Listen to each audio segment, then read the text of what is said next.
Munafri Arifuddin Aliyah Mustika Ilham, Andi Seto Asapa, Reski Mulfiati Lutfi, Indira Yusuf Ismail, Ilham Arif Fauzi, dan yang terakhir pasangan Arsyid Amri Abdul Rahman Bando. Inilah 4 pasangan calon wali kota dan wakil wali kota Makassar, Sulawesi Selatan. Keempatnya siap memulai masa kampanye setelah Senin kemarin mencabut nomor urut sebagai identitas di Pilkada Serentak 2024. Adu visi misi tentu saja akan jadi pertarungan mereka demi meluruskan langkah jadi orang nomor 1 di Kota Daeng. Program kerja dan kinerja tim pemenangan juga akan jadi mesin pendorong lain demi bisa menarik hati warga kota Makassar.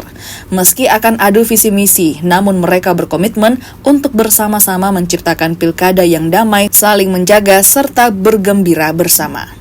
Untuk kota Makassar yang kita cintai secara bersama-sama, gagasan dan mimpi besar kita bersama untuk membangun Makassar, inilah yang akan diharapkan rakyat Makassar 5 tahun yang akan datang. Kita riang gembira di tempat ini.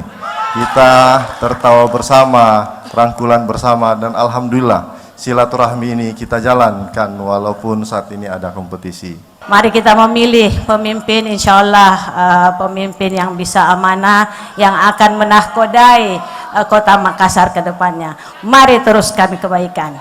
Semuanya berjalan dengan lancar dan aman. Dan insya Allah kita bisa mendapatkan wali kota yang insya Allah bisa membawa Makassar menjadi lebih aman, insya Allah. Hari masa kampanye untuk para pasangan calon wali kota Makassar dimulai. Mereka siap unjuk strategi agar meraih pundi-pundi suara di 27 November 2024 mendatang. Tim Liputan.